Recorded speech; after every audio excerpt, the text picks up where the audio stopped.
Good morning to all of you. आज हम Israel और फिलिस्तीन के बीच में जो विवाद है इस टॉपिक के बारे में जानेंगे। अभी 7 अक्टूबर 2023 को जो हमास के द्वारा आक्रमण किया गया है इजराइल पे, इस बात को आज हम इस टॉपिक को, इस समस्या को, इस विवाद को जानेंगे। क्यों इस समय के अंदर जो वर्तमान स्थितियां हैं इसके अंदर हमास के द्वारा क्यों आक्रमण किया गया है, इसे जानने के लिए अलग अलग पॉइंट ऑफ व्यू हैं कि हम किस एंगल से इस इशू को, इस विवाद को देख रहे हैं। क्या हम इसे धर्म से जोड़ करके देख रहे हैं? क्या हम इसे हमास के द्वारा, एक आतंकवादी संगठन जिसे घोषित किया गया है, उसके द्वारा एक देश इजराइल पे किए गए आक्रमण के रूप में इसे हम देख रहे हैं? या फिर वर्ल्ड वाइड जो जियो पॉलिटिक्स हम कह रहे हैं वर्तमान में बदल रहा है, कहीं ना कहीं चीन जो है वो नहीं चाहता कि अब दुनिया जो है वो यूनिपोलर रहे, एक ध्रुवीय बनी रहे, केवल और केवल यूएस जो है उसकी मोनोपोली रहे या केवल पावर में यूएस रहे। कहीं ना कहीं चीन जो है या फिर रशिया भी साथ में आकर के क्या अमेरिका को काउंटर करना चाह रहे हैं, क्योंकि एक समय तक अमेरिका का मिडिल ईस्ट पे बहुत दबदबा था, बहुत ज़्यादा अमेरिका का इंटरफेरेंस भी रहा था। कहीं ना कहीं धीरे धीरे वो कम हो रहा है और चीन का यहाँ पे वर्चस्व बढ़ता जा रहा है। चीन कहीं ना कहीं सऊदी अरब की दोस्ती करवा रहा है, एक तरफ ईरान से दोस्ती करवा रहा है। तो क्या आखिर ये पूरा मामला है, क्या ये वाकई में जियोपॉलिटिक्स है? या फिर अगर हम भारत के कंटेक्स्ट में बात करें तो जिस समय के अंदर ये हमास के द्वारा आक्रमण किया गया है, ये वो समय है कि 9 और 10 सितंबर को हमने देखा कि हमारे देश भारत में G20 का जो आयोजन है वो किया गया था और हमने देखा था कि जो दिल्ली डिक्लेरेशन हुआ, इसके अलावा भारत ने जो इंडिया, यूरोप और मिडिल ईस्ट को जोड़ते हुए इंडिया, मिडिल ईस्ट, यूरोप जो इकोनॉमिक कॉरिडोर अनाउंस किया गया था, जिसका ऐलान किया गया था, जिसमें आज जो मैप में हम लोकेशन देखने वाले हैं वो पूरा एरिया बहुत इंपॉर्टेंट रोल प्ले करने वाला था कि भारत जो है वो यूरोप से सीधा रेल लिंक से किस तरह से जुड़ सकता है, और उसका ऐलान किया गया था। कहीं ना कहीं चीन के वन रोड वन बेल्ट वाले प्रोजेक्ट से उसे कंपेयर किया जा रहा था। तो आखिर ये हमला किसने करवाया है? क्या इसके पीछे हमास है? किस तरह से जियोपॉलिटिक्स बदल रही है? या फिर जो पैलेस्टीन और इजराइल, फिलिस्तीन और इजराइल का विवाद जो बहुत ईसा पूर्व से चल रहा है, क्या ये उसी का कोई एक परिणाम है? आखिर ये आक्रमण है क्या? अलग अलग पॉइंट ऑफ व्यू से हम इसे जानते हुए चलेंगे और हमारा मेन फोकस इस बात पे रहने वाला है कि इस सेगमेंट से, इस टॉपिक से क्वेश्चन क्या पूछे जा सकते हैं, एग्जाम पॉइंट ऑफ व्यू से क्या क्वेश्चन इस टॉपिक से बन सकते हैं। एक तो ज्योग्राफी से क्वेश्चन बन सकते हैं जो कि आज से पहले भी पूछे गए हैं, जैसे यहाँ की लोकेशन से रिलेटेड क्वेश्चन, गोलन हाइट्स कहाँ पे है, डेड सी की बाउंड्री कहाँ पे लग रही है, इजराइल किसके साथ बाउंड्री शेयर करता है पैलेस्टीन में, वेस्ट बैंक और गाजा किसके साथ बाउंड्री शेयर करते हैं, कौन कौन से कंट्री इनके आसपास हैं, मेडिटेरियन सी जो है भूमध्य सागर वो किसके साथ अपनी लोकेशन शेयर कर रहा है। तो बेसिकली लोकेशन से क्वेश्चन पहले भी पूछे गए हैं, आगे भी पूछे जा सकते हैं। तो एक तो हमें ज्योग्राफी से, लोकेशन से जो क्वेश्चन पूछे जा सकते हैं उनको प्रिपेयर करना है, जो कि हम मैप के थ्रू आज की ही क्लास के बिल्कुल एंड में हम ज्योग्राफी से क्या क्वेश्चन बन सकते हैं उनको डिस्कस करने वाले हैं। और दूसरा, हिस्ट्री से क्वेश्चन बन सकता है, टर्मिनोलॉजी से क्वेश्चन पूछा जा सकता है, जैसे योम किपुर को 50 साल कंप्लीट हुए और 1973 के बाद 50 साल कंप्लीट होने के साथ 7 अक्टूबर को 2023 को फिर से हमास के द्वारा यह आक्रमण किया गया। तो क्या वाकई में योम किपुर और इन 50 सालों का क्या कोई रोल है क्या इस आक्रमण के अंदर जो वर्तमान में हुआ है? इसके अलावा इंतिफादा किसे कहते हैं, फर्स्ट इंतिफादा क्या था, कब हुआ था, सेकंड कब हुआ था? तो बेसिकली कुछ टर्म्स हैं जो हमें पता होनी चाहिए, क्योंकि यूपीएससी भी और स्टेट पीएससी भी, अदर वनडे एग्जाम भी यहाँ से क्वेश्चन पूछ सकते हैं, क्योंकि ये बहुत बड़ा इशू रहा है और क्योंकि भारत का क्या स्टैंड रहा है ये भी अपने आप में इंपॉर्टेंट है, यहाँ से भी क्वेश्चन बन सकता है। तो ऑब्जेक्टिव क्वेश्चन के लिए भी आपको प्रिपेयर रहना है और सब्जेक्टिव क्वेश्चन के लिए भी, क्योंकि इंटरनेशनल रिलेशन में बहुत इंपॉर्टेंट हो जाता है कि भारत कहाँ स्टैंड कर रहा है। तो हम ये भी जानेंगे कि भारत का समय समय पे रुख जो है वो किस तरह से चेंज हुआ है, उसमें बदलाव आए हैं और प्रेजेंट में भारत क्या स्टैंड ले रहा है, इस बात को भी जानेंगे। तो आईआर के लिहाज से भी ये बहुत इंपॉर्टेंट टॉपिक है और वनडे एग्जाम प्लस में स्टेट पीएससी, यूपीएससी, कहीं पे भी क्वेश्चन ऑब्जेक्टिव भी और सब्जेक्टिव भी यहाँ से पूछा जा सकता है। तो हमें हर एक एंगल से इस टॉपिक को तैयार करना है। साथ ही साथ जैसे टू स्टेट सॉल्यूशन, ये क्वेश्चन प्रीवियस ईयर्स में आपको देखने को भी मिल जाएगा कि टू स्टेट सॉल्यूशन किसके लिए यूज में लिया जाता है। तो क्या है ये टू स्टेट सॉल्यूशन, इसके बारे में भी जानेंगे। तो टर्म्स हैं, हिस्ट्री है, इसके अलावा ज्योग्राफी है, इन सबको हम कवर करते हुए चलेंगे और हमारा मेन फोकस, मेन टारगेट रहने वाला है कि एग्जाम में यहाँ से क्या क्वेश्चन पूछा जा सकता है, उसके लिए हम प्रिपेयर कर रहे हैं। हाँ, बेसिक स्टोरी जो है वो तो हमें जाननी पड़ेगी कि इसकी बेसिक स्टोरी क्या है।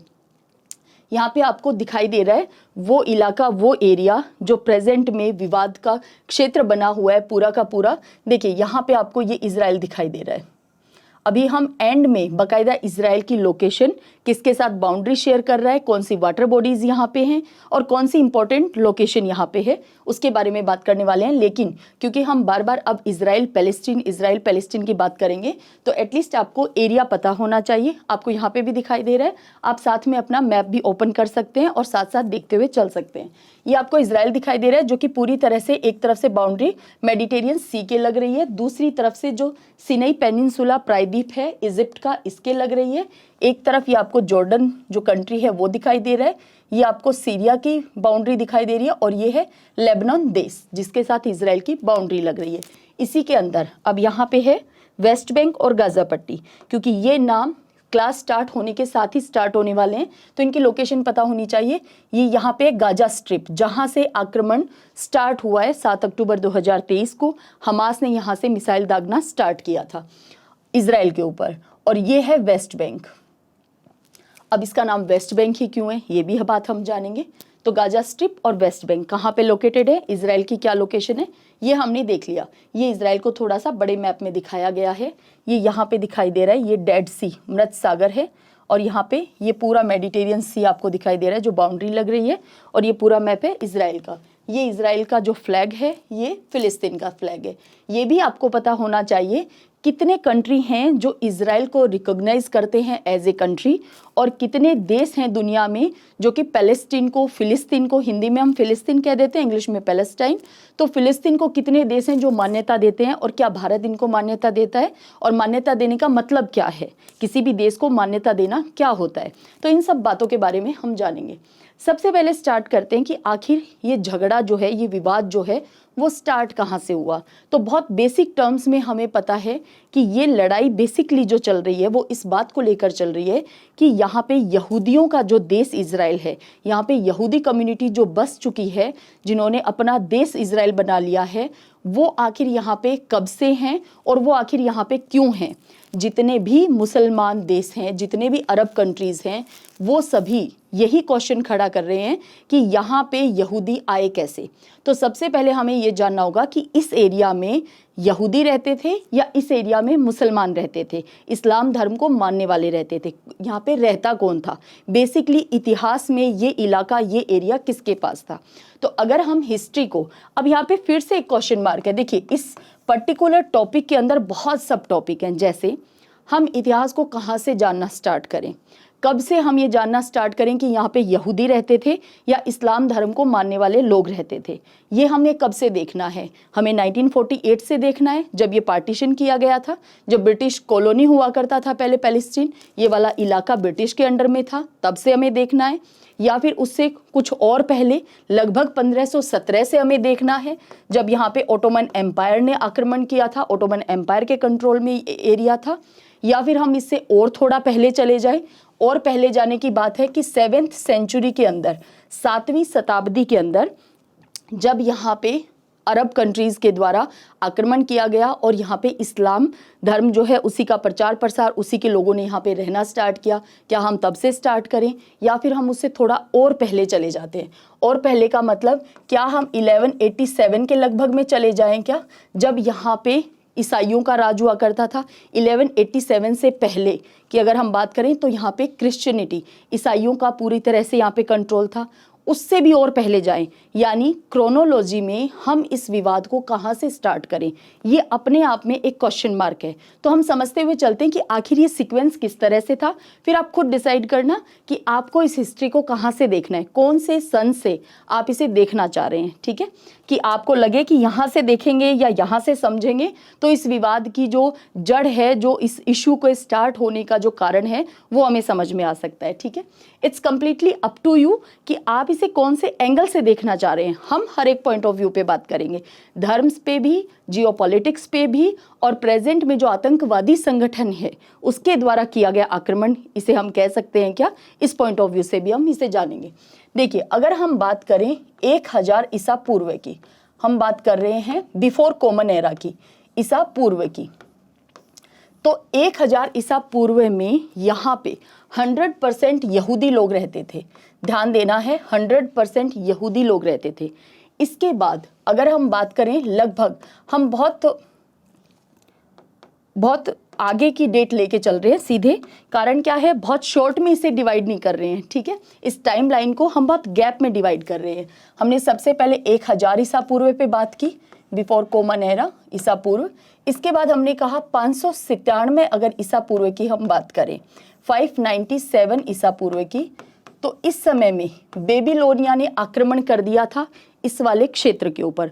और क्षेत्र कौन सा है आप समझ पा रहे हैं ना, जो प्रेजेंट में इजराइल और पैलेस्टाइन वाला इलाका है, प्लस में थोड़ा सा ऊपर नीचे दाएं बाएं का इलाका और जोड़ दीजिए, क्योंकि बाउंड्री पहले ठीक इसी तरह से नहीं हुआ करती थी जैसे प्रेजेंट में आपको दिखाई दे रही है। और सारा खेल तो अभी विवाद का विषय तो बाउंड्री भी बना हुआ है भाई। यहाँ पे जिस तरह से हम कहते हैं ना कि हमारे भारत की एक बाउंड्री है, हालांकि हमारे साथ भी ये बदमाशी तो चल ही रही है कि इधर से पाकिस्तान ऑक्यूपाइड कश्मीर है, इधर से चाइना ने भी कुछ हमारा सेक्शन, कुछ हमारी भूमि जो है, लैंड जो है वो ऑक्यूपाई कर रखी है, तो ये मामला तो हमारे साथ भी है। लेकिन आज का हमारा विषय क्या है, इजराइल और पैलेस्टाइन के विवाद को समझना। तो यहाँ पे 597 ईसा पूर्व पे इस इलाके, अब जब कभी ये टर्म आ रही है इस इलाके क्लास में, तो ये इलाका, ये एरिया कौन सा है ये आप समझ गए हैं। 597 बिफोर कॉमन एरा में अगर हम देखें तो बेबीलोनिया ने यहाँ पे आक्रमण किया, और ये वो समय था जब यहाँ से यहूदी लोग, जो 100% यहूदी यहाँ पे रह रहे थे, इन 100% यहूदियों में से बहुत सारे यहूदियों ने माइग्रेट करना स्टार्ट किया। जो यहूदी यहाँ पे रह गए थे उन पे जो बेबीलोनिया का आक्रमण था, उसके बाद इन्होंने इनको गुलाम बनाया और इन पे बहुत अत्याचार भी हुए, और बाकी के यहूदी क्या हुए थे, माइग्रेट हो गए थे यहाँ से। तो यहूदियों ने सबसे पहले अपनी जगह कब छोड़ी, तो 597 में इन्होंने, 597 ईसा पूर्व में इन्होंने ये जगह छोड़ी, इनको भागना पड़ा यहाँ से। इसके बाद अगर हम बात करें 597 के बाद, अगर हम देखते हैं 63 ईसा पूर्व, इस समय के अंदर यहाँ पे रोमन एम्पायर ने कंट्रोल कर लिया था इस जगह पे। अब ये चली गई थी ईसाइयों के पास में। 63 ईसा पूर्व इस इलाके पे फिर से आक्रमण हुआ, यहाँ से जो बचे हुए यहूदी थे वो भी यहाँ से भाग गए, और इसके अलावा ये वाला पूरी टेरिटरी जो है वो ईसाइयों के पास आ गई। 7th जो सेंचुरी की हम बात कर रहे हैं, 7वीं शताब्दी की जो हम बात कर रहे हैं, इस 7वीं शताब्दी में हम जानते हैं कि इस्लाम धर्म का बहुत ज़्यादा प्रसार होना स्टार्ट हुआ, और यहाँ से फिर यहाँ पे आक्रमण स्टार्ट हुए और अलग अलग रूलर्स आए। लेकिन 1187 ईस्वी की अगर हम बात करें, एडी की, तो यहाँ तक भी हम ये कह सकते हैं कि ईसाइयों का यहाँ पे कंट्रोल हुआ करता था, ठीक है। और स्पेशली यरूशलेम जो है, जेरूशलम या यरूशलम, उस पे ईसाइयों का कंट्रोल हुआ करता था। 1187 से 1187 से लेकर के 1517 तक अलग अलग रूलर्स ने, अलग अलग इस्लाम को, धर्म को मानने वाले अलग अलग शासकों ने यहाँ पे अपना कंट्रोल रखा। अगर हम बात करें इससे आगे की टाइमलाइन की, तो 1517 से लेकर 1917 तक ये वो समय था जब यहाँ पे रूल किया था ओटोमन एम्पायर ने। अब ये टाइमलाइन कैसे ध्यान रख सकते हो आप, तो ये जो लास्ट वाली टाइमलाइन है इसको आप याद रख सकते हैं कि फर्स्ट वर्ल्ड वॉर जो हुआ था 1914 से लेकर 1918 तक, इस बात पे हमें बहुत अच्छे से हम पढ़ भी चुके हैं फर्स्ट वर्ल्ड वॉर को, कि यहाँ पे ओटोमन एम्पायर जो था और जर्मनी जो था, ऑस्ट्रिया हंगरी जो था, ये एक साथ मिलकर लड़ रहे थे फर्स्ट वर्ल्ड वॉर में। ब्रिटेन, फ्रांस, अमेरिका, इन्होंने हरा दिया था Ottoman empire, Germany, Austria Hungary, इन एम्पायर्स को। और ओटोमन एम्पायर के फिर बाद में टुकड़े हुए, विभाजन उसका किया गया, टर्की जो है वो देश बना। इसके अलावा हम जानते हैं कि किस तरह से खलीफा पद पे जब क्वेश्चन मार्क लगा तो भारत में भी खिलाफत आंदोलन चला था, और ये सारी घटनाएं कब की हैं, फर्स्ट वर्ल्ड वॉर के बाद की। तो 1917 तक यहाँ पे क्या था, ओटोमन एम्पायर था।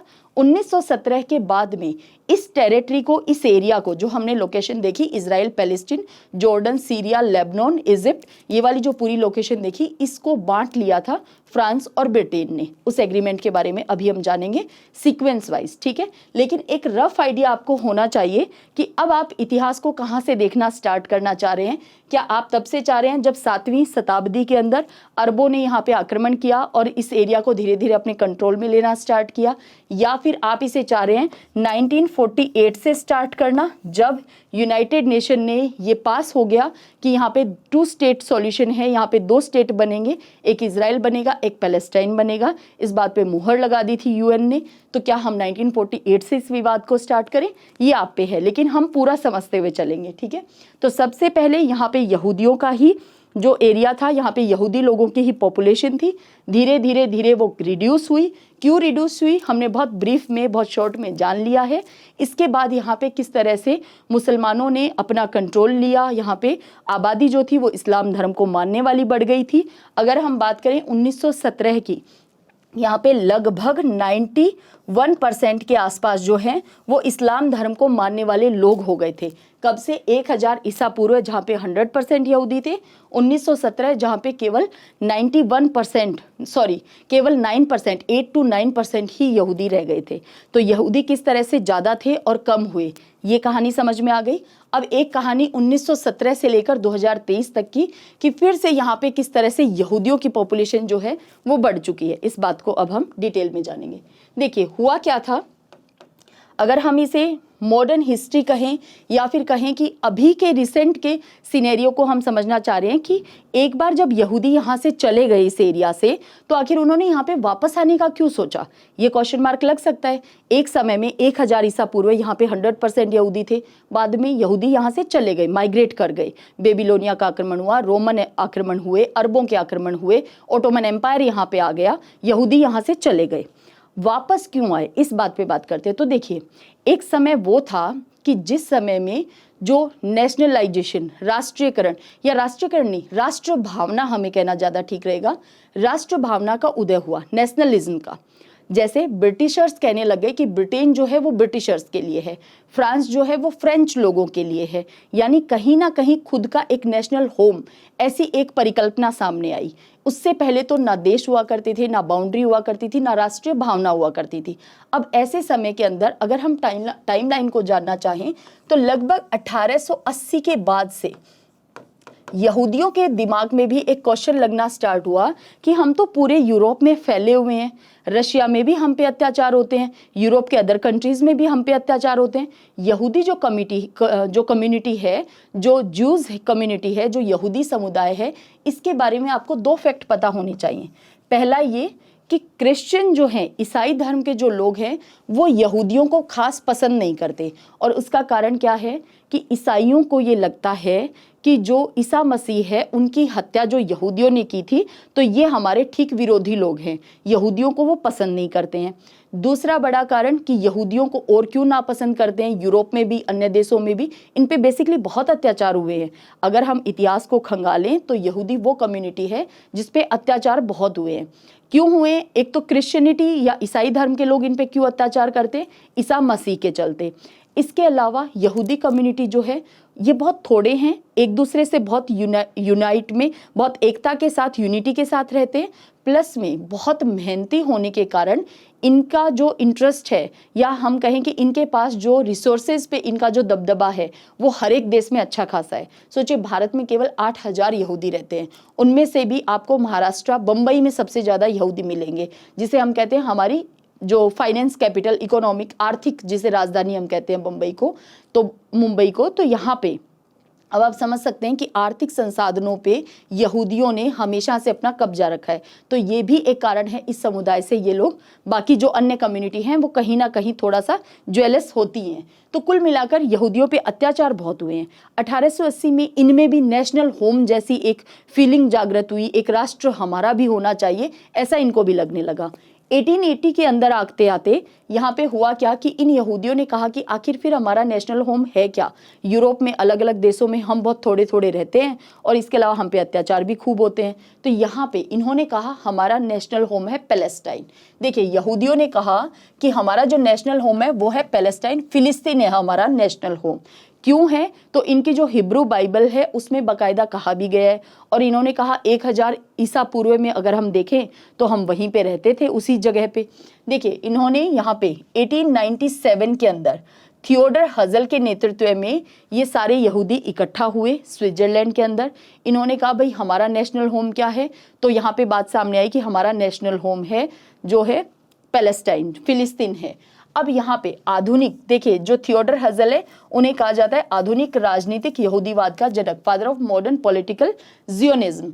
यहाँ पे जियोनिज्म इन्होंने अपने मूवमेंट का नाम रखा, और इन्होंने जो स्विट्जरलैंड में सभी यहूदी इकट्ठा हुए थे, इन्होंने कहा हमारा नेशनल होम है पैलेस्टाइन, और अब हमें कहाँ जाना चाहिए, यूरोप के अलग अलग देशों से निकल करके हमें हमारे नेशनल होम में जाना चाहिए। दूसरा, इन्होंने ये भी कहा था कि God has promised the land of Palestine to the Jews, कि भी हमें पैलेस्टाइन में क्यों जाना चाहिए, 1000 ईसा पूर्व हम वहीं रहते भी थे। ये बात भी सामने आई। हिब्रू बाइबल में हमें बकायदा ये कहा गया है कि हमारी जो स्थान है, हमारा जो प्लेस है वो कौन सा है, वो है फिलिस्तीन। क्यों कहा गया है कि इसमें कहा गया है गॉड ने हमें प्रॉमिस किया है, ये बात सामने आई। कुल मिलाकर यहूदियों को लगने लग गया कि हाँ भाई हमें पैलेस्टाइन में ही जाकर बसना चाहिए, वही हमारा नेशनल होम है। अब यहाँ पे थियोडर हजल के नेतृत्व में मूवमेंट स्टार्ट हुआ। यहूदियों ने अलग अलग देशों से निकल करके पैलेस्टाइन में, जहाँ पे मुसलमान, जहाँ पे इस्लाम धर्म के मानने वाले लोग रह रहे थे, वहाँ पे आना स्टार्ट किया, वहाँ पे ज़मीन खरीदना स्टार्ट किया और वहाँ पे बसना स्टार्ट किया। ये उनका पूरा प्लानिंग थी, पूरा प्रोग्राम था। फिलिस्तीन में यहूदियों ने ज़मीन खरीद करके बसना स्टार्ट कर दिया। अब ये बसना देखिए 1880 से ही या इससे भी थोड़ा और पहले मान लीजिए स्टार्ट हुआ। 1897 से लेकर के और फर्स्ट वर्ल्ड वॉर के स्टार्ट होने तक 1914, या फिर हम ये भी कह सकते हैं 1970 तक, ये अच्छी खासी मात्रा के अंदर जो यहूदी हैं, अच्छी खासी संख्या के अंदर, मात्रा नहीं संख्या के अंदर, इन्होंने पैलेस्टाइन में आकर के ज़मीन खरीद करके बसना स्टार्ट कर दिया था। यहाँ तक इन मुसलमानों को इन यहूदियों के बसने से कोई भी समस्या नहीं थी और ये मामला नॉर्मली चलता रहा था। ठीक है, अब यहाँ पे क्या हुआ, जब फर्स्ट वर्ल्ड वॉर स्टार्ट हुआ, यहीं से विवाद स्टार्ट हुआ इनके बीच में, मुसलमानों और यहूदियों के बीच में। 1914 से 18 तक हम जानते हैं फर्स्ट वर्ल्ड वॉर हुआ। फर्स्ट वर्ल्ड वॉर को हम ऑलरेडी डिटेल में पढ़ चुके हैं, तो यहाँ पे बात नहीं करेंगे। कौन एक खेमे में था, कौन दूसरे खेमे में था, ये सब हम जानते हैं। हम ये जानना चाह रहे हैं कि आखिर विवाद क्यों स्टार्ट हुआ। यहाँ पे फर्स्ट वर्ल्ड वॉर के समय ब्रिटेन और फ्रांस, इन दोनों ने पहले से ही अपना एक एग्रीमेंट कर लिया। देखिए 1916 में दोनों बदमाश देश थे, पूरी दुनिया पे राज कर रहे थे। ब्रिटेन की सबसे ज़्यादा कॉलोनी थी, उपनिवेश थे। फर्स्ट वर्ल्ड वॉर के समय भारत भी उपनिवेश था ब्रिटेन की, ये बात हम जानते हैं। तो ब्रिटेन और फ्रांस ने कहा कि ये जो ओटोमन एम्पायर है, जो हमारे विरोध में लड़ रहा है फर्स्ट वर्ल्ड वॉर में, ये डेफिनेटली हारने वाला है। जैसे ही हम इसको हराने वाले हैं, वैसे ही हम क्या करेंगे, इस हिस्से को टुकड़ों में बांट लेंगे। और ब्रिटेन और फ्रांस ने तय किया कुछ टुकड़े, कुछ हिस्से जो है भूभाग, जो लैंड एरिया है वो तुम रख लेना, कुछ को मैं रख लूंगा। ये इस हिस्से पे इतनी ज़्यादा दावेदारी या इंटरेस्ट क्यों शो कर रहे थे, क्योंकि ये इलाका था ऑयल वाला, यहाँ पे थे ऑयल रिजर्व। और ये इस समय के अंदर डेफिनेटली हम जानते हैं कि ये निश्चित ही था कि सबको तेल की आवश्यकता थी। यहाँ पे औद्योगिकरण खूब जोर शोर से चल ही रहा था, इन सबको क्या चाहिए था, तेल चाहिए था। इन्होंने कहा इस ऑयल रिजर्व वाले क्षेत्र पे हम बनाएंगे अपनी टेरिटरी। कॉलोनी इसको वर्ड नहीं देंगे, हम कॉलोनी शब्द, उपनिवेश शब्द नहीं देंगे, क्योंकि जितने भी हमारे उपनिवेश हैं वो तो स्वतंत्रता के लिए ऑलरेडी लड़ाइयाँ लड़ रहे हैं। हम क्या करेंगे, जैसे ही फर्स्ट वर्ल्ड वॉर खत्म होगा वैसे ही हम कहेंगे कि भी ये वाला क्षेत्र जो है ये अपने ऑयल रिजर्व को किसी गलत हाथों में ना दे दे, इस ऑयल रिजर्व का कोई दुरुपयोग ना हो जाए, इसलिए हम इस पूरे एरिया को खुद की गाइडेंस में, खुद के सपोर्ट में रखेंगे। और इस तरह से हम क्या करेंगे, इस एरिया को अपने कंट्रोल में भी रख लेंगे और अपने लिए ऑयल रिजर्व का यूज भी कर लेंगे। तो ये बहुत समझदार बन रहे थे, एक पॉइंट ऑफ व्यू ये है ना। तो यहाँ पे ऐसा नहीं मानना है कि सटीक बस एक केवल एक यही कारण था। ठीक है, तो 1916 के अंदर यहाँ पे एक एग्रीमेंट हुआ। देखिए यहाँ पे आपको दिखाई दे रहा है, ये ब्रिटेन का साइक्स दिखाई दे रहा है, ये फ्रांस को आपको पिकोट दिखाई दे रहा है। इनके नाम आप जानते भी होंगे, अदरवाइज पढ़ लेना। यहाँ पे ब्रिटेन और फ्रांस के बीच में एग्रीमेंट हुआ, जिसे इनके लीडर्स के चलते कहा जाता है साइक्स पिकोट एग्रीमेंट कहा जाता है। ठीक है, इसका नाम साइक्स पिकोट क्यों है अब आप बेहतर तरीके से जानते हैं, इनके लीडर्स के नाम के चलते। अब यहाँ पे ये एरिया आप मैप को बकायदा पॉज करके देखेंगे, यहाँ पे बताया गया है कौन सा इलाका जो है वो ब्रिटिश रूल के अंडर में था, कौन सा फ्रांस के, कौन सा रशिया के।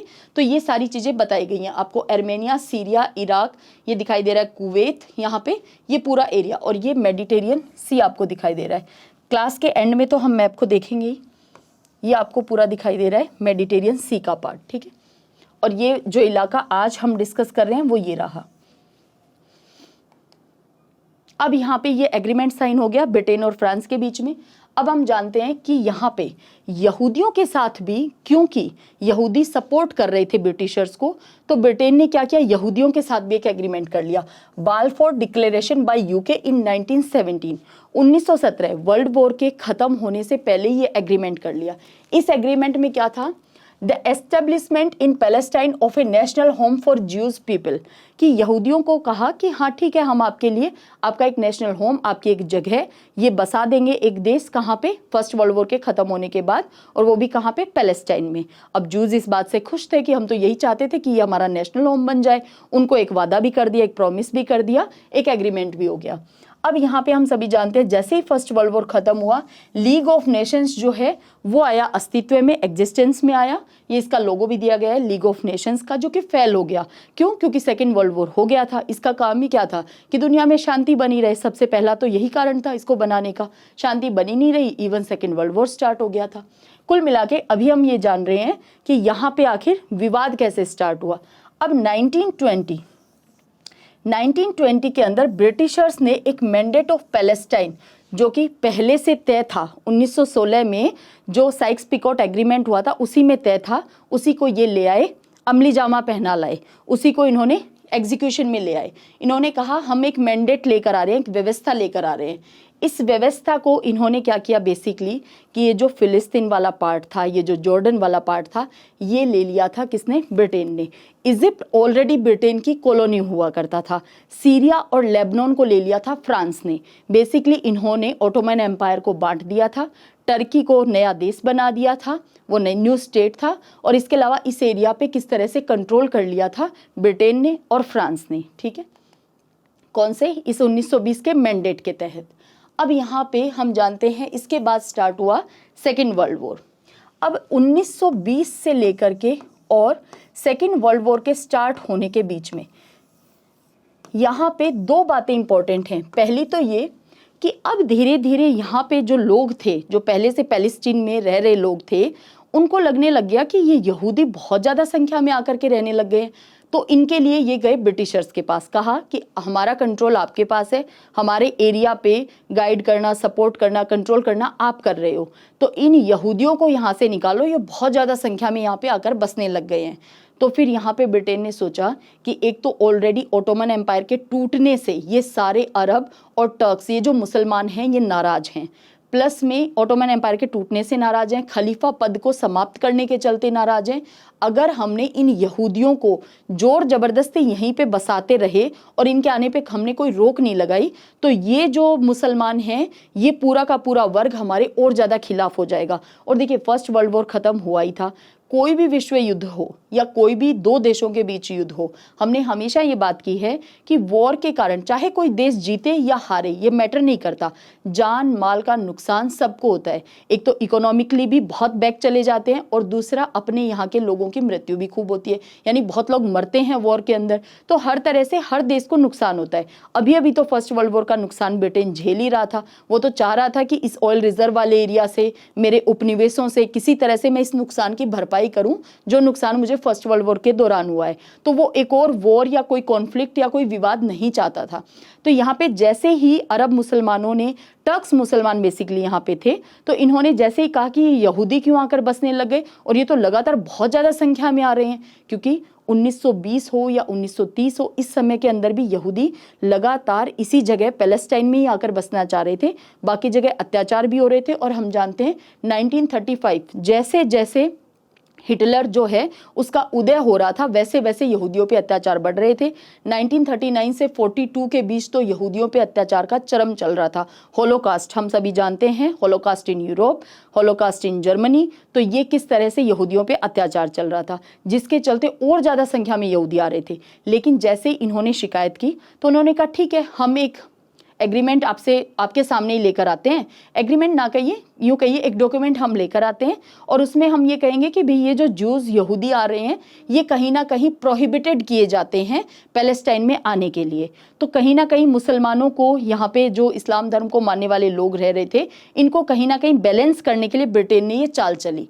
अब यहूदियों ने कहा भाई हमने फर्स्ट वर्ल्ड वॉर में आपका सपोर्ट किया है, हर जगह चाहे वो अमेरिका हो, ब्रिटेन हो, फ्रांस हो, जो यहूदी थे जिनके पास रिसोर्सेज पे जिनका कब्जा था, कंट्रोल था, पैसे वाले थे, इकोनॉमिकली बहुत वेल सेटल्ड थे, तो इन लोगों ने कहा हम सपोर्ट तो आपके जो औद्योगिकरण है उसको हम कर रहे हैं, आपने हमें जो बाल्फोर जो हमारे साथ एग्रीमेंट हुआ था उसके अंदर आपने कहा था हम आपको बसाएंगे कहाँ पे, पैलेस्टीन में, और दूसरी तरफ आप कह रहे हो आपका आना प्रोहिबिटेड है, तो ऐसा कैसे। तो ब्रिटेन ने कहा देखो तुम लोग आओ, लिमिटेड संख्या में लीगली आओ, और अगर जितनी भी संख्या में आना है, क्योंकि यहूदियों ने कहा हम लिमिटेड ही क्यों आए, हम तो जितने चाहें उतने आएंगे, यहाँ पे हमने ना कोई विवाद किया है ना लड़ाई लड़ रहे हैं, हम तो यहाँ पे ज़मीन खरीद करके उसके बाद बस रहे हैं। तो यहाँ पे फिर ब्रिटिशर्स ने कहा, ब्रिटेन ने सीधे कहा ठीक है ये इजिप्ट भी मेरा है, इसीलिए लोकेशन इंपॉर्टेंट हो जाती है।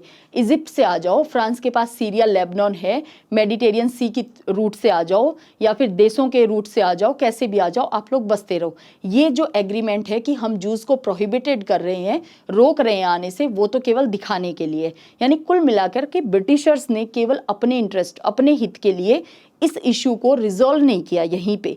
अगर ब्रिटिशर्स चाहते, अगर ब्रिटेन चाहता तो इस इशू को यहीं पे रिजॉल्व कर सकता था कि भाई जूस जितने आ चुके हैं, क्या उनका पर्टिकुलर एरिया होना चाहिए, क्या बाउंड्री होनी चाहिए, और जो कि बाल्फोर जो एग्रीमेंट हुआ था उसके तहत यहाँ पे अगर कहा गया था, प्रॉमिस किया गया था कि आपको हम पैलेस्टाइन में बसाएंगे, तो एक पर्टिकुलर एरिया देकर के जूस को, यहूदियों को बसने के लिए ब्रिटेन कह सकता था और एक प्रॉपर मैनर में बाउंड्री बन सकती थी, क्योंकि कंट्रोल पूरा ब्रिटेन का था। लेकिन ब्रिटेन ने कुछ भी नहीं किया और इस इशू को ना यूं ही ढुलमुल तरीके से छोड़ दिया। अब आगे जाके विवाद धीरे धीरे और बढ़ता गया। अब 1939 से 45 सेकेंड वर्ल्ड वॉर चला। इस वर्ल्ड वॉर के दौरान नो डाउट ब्रिटेन क्योंकि युद्ध में शामिल ही था, तो ब्रिटेन को नुकसान तो कंटिन्यूस हो ही रहा था आर्थिक रूप से। अब यहाँ पे 39 से 45 यहूदियों पे सबसे ज़्यादा अत्याचार हुए। इन यहूदियों ने ज़्यादा से ज़्यादा संख्या में माइग्रेट किया, कहाँ पे, पैलेस्टाइन के अंदर। अब पैलेस्टाइन में यहूदियों की संख्या लगातार बढ़ती जा रही थी। ऐसे में अब इन मुसलमानों को और ज़्यादा लगने लग गया कि ये बहुत ज़्यादा संख्या में आ गए, इस तरह से तो हम माइनॉरिटी में आ जाएंगे। तो एक तरह से यहाँ से संघर्ष और ज़्यादा बढ़ना स्टार्ट हुआ। अब ना यहूदी जाना चाह रहे थे इस जगह को छोड़ करके, ना इस्लाम धर्म के लोग, क्योंकि हम जानते हैं कि जो जेरूसलम है वो 3 बड़े धर्मों का होली प्लेस है, उसे बहुत ज़्यादा मानते हैं। 3 बड़े धर्म कौन से, इस्लाम है, क्रिश्चियनिटी है और यहूदी तो नो डाउट बहुत माइनर है, बहुत कम है संख्या में। पूरे वर्ल्ड की अगर हम बात करें तो लगभग 150 करोड़ ही यहूदी हैं, ठीक है, सॉरी 1.5 करोड़, 150 नहीं, केवल 1.5 करोड़, जो कि हमारे इंडिया के किसी स्टेट की पॉपुलेशन से भी ज़्यादा है, कम है। तो केवल 1.5 करोड़ यहूदी हैं पूरी दुनिया में, जिसमें से लगभग 74-75 लाख यहूदी जो हैं वो रहते हैं इजराइल के अंदर, लगभग 55-56 लाख यहूदी रहते हैं यूएस के अंदर, अमेरिका में रहते हैं, और बाकी बहुत कम संख्या में अन्य देशों में रहते हैं। जैसे भारत की बात करें तो केवल 8,000 जूस यहूदी यहाँ पे रहते हैं। अब सेकेंड वर्ल्ड वॉर ख़त्म हुआ। अब हम जानते हैं कि सेकेंड वर्ल्ड वॉर के बाद में ब्रिटेन को तो मजबूरी बन गया था कि सारे जो उपनिवेश हैं उसको छोड़ने पड़ेंगे, और उसी प्रोसेस में भारत को भी आज़ादी मिली थी। हाँ बिल्कुल, हमारे स्वतंत्रता सेनानियों के त्याग बलिदान का परिणाम था, लेकिन लास्ट में हमें भी आज़ादी मिली, अन्य देशों को भी उसने आज़ाद करना स्टार्ट किया जो जो उसकी कॉलोनी थी। यहाँ पे ब्रिटेन ने कहा कि ये जो मामला है, यहूदी और मुसलमान आपस में लड़ रहे हैं, ये अब मेरे बस की बात नहीं है, और यहाँ पे कंट्रोल रख पाना भी मेरे बस की बात नहीं है। और हम जानते हैं 1945 में यूनाइटेड नेशन का फॉर्मेशन हो चुका था, क्योंकि जो लीग ऑफ नेशंस था वो तो फेल हो चुका था, यूनाइटेड नेशन एग्जिस्टेंस में आ गया था। यूनाइटेड नेशन ने क्या किया, UN special commission on Palestine. अब इस समस्या को सुलझाने के लिए यूएन ने एक स्पेशल कमीशन बनाया। 11 इसमें सदस्य थे, भारत भी इसमें सदस्य था। इन सदस्यों को कहा गया कि इस विवाद का, इस समस्या का क्या समाधान हो सकता है, आप मुझे रिकमेंडेशन दो, सुझाव दो। आज भी हम हमारे देश में देखते हैं ना, कोई समस्या होती है उसके लिए कमेटी बनाई जाती है, उस कमेटी का काम क्या होता है, सुझाव देना, रिकमेंडेशन देना। ठीक वैसे यहाँ पे रिकमेंडेशन के लिए कहा गया। याद रखना है, जब रिकमेंडेशन मांगी गई थी, भारत ने कहा था कि पैलेस्टाइन का, फिलिस्तीन का किसी भी तरह का बंटवारा नहीं होना चाहिए। ये स्टैंड आपको 1948 का पता होना चाहिए भारत का। ठीक है, अब यहाँ पे देखिए, फाइनली यहाँ पे सब लोगों ने सुझाव दिए, वो सुझाव यूएन में गए, यूएन ने फाइनल डिसीजन दिया। क्योंकि यहाँ पे यूएन, हम जानते हैं, पूरी तरह से इंटरफेरेंस रहता है अमेरिका का। तो अमेरिका चाहता था कि यहूदी जो हैं वो बसे रहने चाहिए इजराइल के अंदर। इसीलिए भारत में जो ओशो हैं, उन्होंने बहुत पहले ये बात कही थी, बहुत सालों पहले, कि ये जो यहूदी इजराइल में आकर बसे हैं, इन यहूदियों को बसाने के पीछे बहुत गलत तरीके का व्यवहार किया है। किसने? अमेरिका ने और ब्रिटेन ने। यानी एक तरह से अमेरिका और ब्रिटेन के कारण ये यहूदी इन इतने 57 अरब देशों के बीच में, इस्लाम धर्म को मानने वालों के बीच में, ये यहूदी जो हैं, लगभग 190 करोड़ मुसलमान हैं, इस्लाम धर्म को मानने वाले लोग हैं लगभग 190 करोड़। अब सोचिए, 190 करोड़ की आबादी के बीच में केवल 74 लाख यहूदियों को बसा देना कहाँ की समझदारी थी। यानी उस समय में ये डिजिट कम ज़्यादा रही होंगी डेफिनेटली, पॉपुलेशन जो है, लेकिन आप एक रेशियो समझ पा रहे हैं कि कितने कम लोगों को इतने ज़्यादा उनसे नफरत करने वाले एक धर्म के लोगों के बीच में बसा दिया गया। और फिर हम चाहते हैं कि शांति और अमन रहना चाहिए। यूनाइटेड नेशन सोच रहा था मैंने समस्या का बहुत अच्छा समाधान कर दिया है, जबकि एक्चुअल प्रॉब्लम यहीं से फिर स्टार्ट ही हुई थी। तो अमेरिका चाहता था कि भी यहूदियों का, क्योंकि यहूदी सेकेंड लार्जेस्ट पॉपुलेशन, यानी अगर यहूदियों की आबादी की हम बात करें तो सबसे ज्यादा आबादी रहती है इजराइल में, और 2 नंबर पे कहाँ पे? अमेरिका में। अब अमेरिका चाहता था कि ये जो जूस यहूदी हैं ये इजराइल में बसे रहने चाहिए। तो अमेरिका चाहता था 2 स्टेट सॉल्यूशन, एक पैलेस्टाइन बन जाना चाहिए, एक इजराइल बन जाना चाहिए। तो इसी पे ये रिजोल्यूशन पास हुआ और फाइनली 14 मई 1948 को पार्टीशन होकर के एग्जिस्टेंस में आ गया था इजराइल। ठीक है, 1948 first Israel Palestine war start हो गया। 1948 में ये निर्णय सुनाया गया कि भी इजराइल और पैलेस्टीन 2 स्टेट बनेंगे। अमेरिका ने इजराइल को प्रॉमिस किया कि मैं तुम्हारी हर तरह से मदद करूंगा तुम्हारे देश को बनाने में, बिल्ड करने में।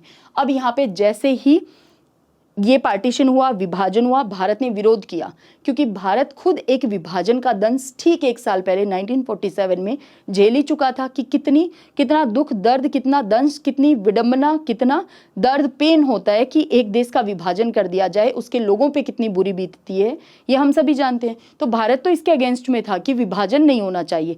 ना भारत इजराइल के अगेंस्ट था, ना भारत पैलेस्टाइन के अगेंस्ट था। भारत बेसिकली, ध्यान रखना है, स्टैंड क्या था, हम पार्टीशन के, विभाजन के अगेंस्ट थे। अब यहाँ पे 1948 में जैसे ही विभाजन हुआ, ये बात इस्लाम धर्म के मानने वालों को कतई मंजूर नहीं थी कि यहाँ पे यहूदी लोगों के लिए एक देश बने। इन्होंने तुरंत इजराइल पे अटैक कर दिया। इस अटैक में तुरंत, क्योंकि एक नया बना हुआ देश था, इतनी कम संख्या में यहूदी थे, वो कैसे खुद की मदद कर पाते जब सभी देशों ने मिलकर के ही आक्रमण कर दिया। तो अमेरिका ने तुरंत हर तरीके से मदद की, सपोर्ट किया इजराइल को, और इजराइल ये युद्ध जो है, ये जो वॉर है, जो आक्रमण किया गया था, इसको जीत ले गया। अब यहाँ पे फिर से एक समस्या कब स्टार्ट हुई? देखिए, 1953 में इजिप्ट को आज़ादी मिली। किससे? ब्रिटेन से। पहले इजिप्ट भी कॉलोनी था ब्रिटेन की। 1953 में आज़ादी मिली। आज़ादी मिलने के बाद जो नासिर है, जो आपको प्रेसिडेंट दिखाई दे रहे हैं यहाँ पे फोटो में, नासिर ने, जो इजिप्ट के प्रेसिडेंट थे, उन्होंने सोचा कि अब मुझे मिस्र का विकास करना है। तो इन्होंने अलग अलग देशों से अलग अलग तरह से लोन, मदद मांगी।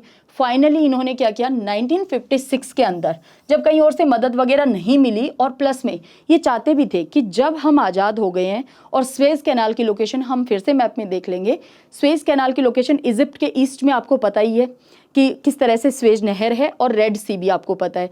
तो स्वेज कैनाल का इन्होंने कर दिया राष्ट्रीयकरण कि भाई ये तो हमारे देश के लगती हुई है, तो ये क्या है, इजिप्ट का हिस्सा है। अब यहाँ से कोई भी जहाज जाएगा तो उसे मुझे टैक्स देना पड़ेगा, उसे मुझे पैसे देने पड़ेंगे यहाँ से अपने जहाज को ले जाने के लिए, शिप को ले जाने के लिए। तो इजराइल ने क्या कर दिया, राष्ट्रीयकरण कर दिया। सॉरी, मिस्र ने जो स्वेज कैनाल है उसका 1956 में नेशनलाइजेशन कर दिया, राष्ट्रीयकरण कर दिया। और मिस्र ने कहा, क्योंकि मिस्र तो इस्लाम धर्म को मानने वाले लोगों का देश है, अब मिस्र ने कहा कि यहाँ से ये जो स्वेज कैनाल है यहाँ से मैं किसी भी तरह का इजराइल का कोई भी जहाज गुजरने नहीं दूंगा, और ना ही उस जहाज को गुजरने दूंगा जो इजराइल के लिए सामान लेकर जा रहा है, चाहे वो किसी भी देश का हो। यानी इजराइल को कंप्लीट बाइकआउट किया यहाँ पे। अब इजराइल जो एक ऐसा थोड़ी सी कम्युनिटी वाला छोटा सा देश, इजराइल को लगा कि भी इकोनॉमिकली तो हम सबसे ज़्यादा वेल्दी रहते हैं, हम हमारे आर्थिक रूप से ही तो हम सशक्त रहते हैं, अगर वही हमसे छूट जाएगा तो फिर हम करेंगे क्या यहाँ पे। तो इजराइल ने जाकर इजिप्ट से बात की और कहा भाई पैसे तुम ज़्यादा ले लो पर मेरे जहाज भी तो आने दो। तो यहाँ पे इजिप्ट ने कहा यहाँ मामला पैसों का है ही नहीं, चाहे जितना नुकसान उठाना पड़े लेकिन इजराइल के शिप में नहीं आने दूंगा। ये कंप्लीटली किसके शब्द थे? नासिर के। अब आप सोचे पूरे अरब कंट्रीज में, पूरे इस्लाम धर्म के मानने वाले लोगों में नासिर जो इजिप्ट का प्रेसिडेंट था उस समय, वो बन गया हीरो, कंप्लीटली हीरो। ठीक है, अब इजराइल ने सोचा कि इस समस्या का कोई तो समाधान निकालना पड़ेगा। इजराइल ने क्या किया 1956 में, आप सोचिए 1956 में इजराइल ने इजिप्ट पे अटैक कर दिया। अब जैसे इजराइल ने इजिप्ट पे अटैक किया, यूनाइटेड नेशन तुरंत आया। यूनाइटेड नेशन ने कहा भाई तुम्हें आराम से तुम्हारा देश बनवा दिया और तुम आराम से यहाँ पे रह रहे हो, तुमने क्यों इजिप्ट पे आक्रमण किया? तो यहाँ पे तुरंत इजराइल ने कहा कि ये मेरे जहाज नहीं गुजरने दे रहा स्वेज कैनाल से। तो यूएन ने कहा, अमेरिका ने कहा भाई इसके बदले तुम ऐसे आक्रमण थोड़ी करोगे, वॉर थोड़ी स्टार्ट कर दोगे। एक तो ऑलरेडी ये जो समय चल रहा था, हम जानते हैं कि कहीं ना कहीं अमेरिका और रशिया टिल 1990 इन दोनों के बीच में कोल्ड वॉर, प्लस में दुनिया की अलग अलग जगह अलग अलग समस्याएं, वियतनाम वाली समस्या हम किसी अलग क्लास में डिस्कस करेंगे। तो कुल मिलाकर अमेरिका, यूएन केवल और केवल इजराइल के लिए ही तो नहीं बैठे थे, उनके अपने हित इंटरेस्ट भी थे अलग अलग, वो अपने लिए भी वर्क कर रहे थे और देश दुनिया की अलग अलग जगहों को भी वो लोग कहीं ना कहीं संभाल पा रहे थे, देख रहे थे वहाँ पे क्या समस्या चल रही है, उसमें भी इन्वॉल्व थे। तो कुल मिलाकर यहाँ पे अमेरिका ने कहा कि भी केवल जहाज नहीं गुजरने दे रहा, इस बात पे इजराइल ने, तुमने इजिप्ट पे आक्रमण कर दिया, ये बात मुझे जम नहीं रही, सच सच बताओ ये आखिर साजिश थी किसकी? तो यहाँ पे इजराइल ने कहा भाई फ्रांस में हमने मीटिंग की थी, ब्रिटेन भी आया था, फ्रांस भी था और मैं भी गया था, यानी इजराइल ने कहा मैं भी गया था, हम तीनों ने बैठ के बात की, क्योंकि इजिप्ट ने कहा कि ब्रिटेन तुमसे मैं ज़्यादा पैसे लूँगा जहाज ले जाने के लिए और फ्रांस से भी ज़्यादा पैसे लूँगा और इजराइल के तो जहाज गुजरने ही नहीं दूंगा। तो ब्रिटेन और फ्रांस भी चाह रहे थे कि भी इस बार अभी सेकेंड वर्ल्ड वॉर खत्म हुआ है, हम नहीं चाहते, यानी 1945 में ख़त्म हुआ है, 1956 की हम बात कर रहे हैं कि हम ना खुद से बंदूक नहीं चलाएंगे, इजराइल के कंधे पे रख के बंदूक चलाएंगे।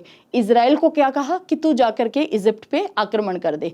तो इजराइल ने ये सारी बात अमेरिका को बता दी, अमेरिका ने तीनों को ठीक ठीक सुनाया और कहा ये टाइम कोई फिर से वॉर करने का नहीं है, सब लोग अपनी अपनी जगह रहो, और अगर कर दिया है इजिप्ट ने नेशनलाइजेशन, इसे एक्सेप्ट करो, ये जो कह रहा है कंडीशन रख रहा है स्वेज कैनाल से गुजरने की, उसे फॉलो करो, सिंपल सी बात है। तो वापस यहाँ पे बैक स्टेप ले लिया इजराइल ने। तो ये इजराइल के द्वारा किया गया अटैक था इजिप्ट पे। देखिए यहाँ पे जितने भी कॉन्फ्लिक्ट हम पढ़ रहे हैं, एक बात आप ध्यान रखिए, अलग अलग मत हैं, अलग अलग देशों के लिखे जाने वाले इतिहास को अगर आप देखेंगे तो वो अपने अपने पॉइंट ऑफ व्यू से लिखा जाता है हमेशा ही। इतिहास पे एक बहुत बड़ा क्वेश्चन मार्क ये भी तो लगता है कि इसे लिखा किसने है, हम किसके नज़रिए से इसे पढ़ रहे हैं इतिहास को, हिस्ट्री को। तो यहाँ पे ये एक पॉइंट ऑफ व्यू हम डिस्कस कर रहे हैं कि किस तरह से अटैक किया गया था। ठीक है, हो सकता है आप कहीं पे ये पढ़ लो कि नहीं ये तो इजिप्ट ने बदमाशी की थी, इजिप्ट ने आक्रमण किया था। ठीक है, तो ऐसा भी आप पढ़ सकते हैं। 1967 के अंदर यहाँ पे इजराइल ने फिर से इजिप्ट पे आक्रमण कर दिया, और इसको आप इसी तरह से पढ़ेंगे हर जगह। 1967 इजिप्ट क्या कर रहा था, मिस्र क्या कर रहा था, केवल और केवल अपनी मिलिट्री को, अपनी सेना को मोबिलाइज कर रहा था, एक जगह से दूसरी जगह सेना जा रही थी। इजराइल को लगा कि ये सेना जो है वो आक्रमण करने के लिए आ रही है इजराइल के ऊपर, यानी इजराइल ने केवल डाउट, केवल संदेह के आधार पे कि इजिप्ट मुझ पे आक्रमण करेगा, उससे पहले मैं ही आक्रमण कर देता हूँ, ये सोचते हुए इजराइल ने इजिप्ट पे आक्रमण कर दिया। कब? 1967 में। और इस बार इजराइल ने क्या किया, थोड़ी सी बदमाशी की, और वो बदमाशी क्या थी कि इजराइल ने इजिप्ट पे आक्रमण किया तो गाजा वाला जो इलाका है, जो गाजा पट्टी हमने देखा था वो, प्लस जो सिनई पेनिनसुला जो है, जो प्रायद्वीप है, उसको भी खुद के कब्जे में ले लिया। और इधर से जो वेस्ट बैंक वाला इलाका था उसको भी खुद के कंट्रोल में ले लिया इजराइल ने। और गोलन हाइट्स जो सीरिया वाले इलाके में, अभी हम गोलन हाइट्स को मैप में भी देख लेंगे। गोलन हाइट्स बेसिकली हैं क्या, तो माउंटेन्स हैं। उन माउंटेन्स की सिचुएशन, स्थिति ऐसी है, लोकेशन ऐसी है कि अगर इजिप्ट की तरफ से इस पे कोई यहाँ पे खड़ा हो जाए इन माउंटेन्स पे जा करके, तो पूरी तरह से सीरिया जो है वो दिखाई देता है, यानी सीरिया को काउंटर करना बहुत आसान है। और अगर सीरिया की तरफ से यहाँ पे कोई आ जाए तो इजराइल को काउंटर करना बहुत आसान है। तो इजराइल को लगा कि रणनीति अगर मैं देखूं, है ना, स्ट्रेटेजिक पॉइंट ऑफ व्यू से अगर मैं देखूं तो ये बहुत इंपॉर्टेंट इलाका है गोलन हाइट्स, तो क्यों ना इसको भी अपने कंट्रोल में ले लिया जाए। तो आप सोचिए, जॉर्डन, सीरिया, इन्होंने तो कुछ किया ही नहीं था, इजिप्ट ने भी कुछ नहीं किया, लेकिन इन तीनों के ही इलाकों को खुद के कंट्रोल में ले लिया इजराइल ने। और ये कब की बात है, 1967 की। सारे के सारे जो अरब देश थे वो सारे यूनाइट हो गए। उन्हें लगा भाई ऐसे तो ये इजराइल जो है वो बहुत ज़्यादा इलाका अपने अंदर लेता जा रहा है कंटिन्यूस, और इसका तो कोई विरोध भी नहीं हो पा रहा है। तो कुल मिलाकर यहाँ से प्लानिंग स्टार्ट हुई। अब देखिए यहाँ पे Gaza, West Bank, Golan Heights, ये सब किसके अंडर में चले गए, इजराइल के अंडर में। अब यहाँ पे इससे पहले एक है पीएलओ का ऑर्गेनाइजेशन, पीएलओ जो है वो किस तरह से एग्जिस्टेंस में आया, ये देखिए। 1967 में इस आक्रमण से पहले की घटना है कि 1964 में पैलेस्टाइन को लगा कि हमारे लिए कोई एक संगठन होना चाहिए फिलिस्तीन के लिए जो काम करे। अब यहाँ पे एक संगठन बनाया गया पीएलओ। पीएलओ के फुल फॉर्म आपको ध्यान रखनी है, जो कि अब बन चुका है पीए, पैलेस्टाइन अथॉरिटी। देखिए, पैलेस्टीन लिबरेशन ऑर्गेनाइजेशन, ये क्या है, पीएलओ। पीएलओ का लीडर कौन था, यासिर अराफात था। यासिर अराफात जो कि भारत भी आया था। इसके अलावा यासिर अराफात वो व्यक्ति जो इंदिरा गांधी ने भी जिसको सपोर्ट भी किया था, पैलेस्टाइन के समर्थन में भी बात कही थी। प्लस में जब इंदिरा गांधी की मृत्यु हुई थी तो ये आदमी रोया बहुत था कि भारत का जो स्टैंड है वो कहीं चेंज ना हो जाए। कुल मिलाकर के यहाँ पे लीडर पीएलओ का कौन था, यासिर अराफात था। इसी ग्रुप के अंदर, इसी संगठन ऑर्गेनाइजेशन के अंदर एक मिलिटेंट ग्रुप भी था। भाई इनका काम ही क्या था, इनका काम था कि हमें कंटिन्यूस इजराइल को टारगेट करना है, इजराइल पे कैसे अटैक करना है, इजराइल को कैसे काउंटर करना है। तो टारगेट क्या चल रहा था, इजराइल। अब पीएलओ का फॉर्मेशन हुआ, कारण हमें पता है। इसी के अंतर्गत एक मिलिटेंट ग्रुप का भी फॉर्मेशन हुआ जिसका नाम क्या है, फतह, FATAH। ये है फिलिस्तीनिया अलवतनिया तहरीर अल हरकत। ये फतह का निर्माण किया गया इसी में। ये क्या था, मिलिटेंट ग्रुप। इस पीएलओ को बहुत ज़्यादा फंडिंग करता था इजिप्ट भी, सीरिया भी, जॉर्डन भी, लेबनान भी, बहुत ज़्यादा इसको क्या करते थे, फंडिंग करते थे कि हाँ ठीक है तुम इजराइल से लड़ो, और कैसे भी करके ये जो 1967 के बाद जो एरिया कैप्चर किया था इजराइल ने, इसको छुड़वाओ। तो इसके लिए कंटिन्यूस ये लोग काम कर रहे थे। अब यहाँ पे कहीं ना कहीं इजराइल को लग रहा था, अब यहाँ पे देखना, ध्यान देना इस बात पे कि कुछ का कहना है जो संगठन अभी हम पढ़ने जा रहे हैं, एक मत ये कहता है कि ये इजिप्ट के द्वारा समर्थन से बनाया गया था।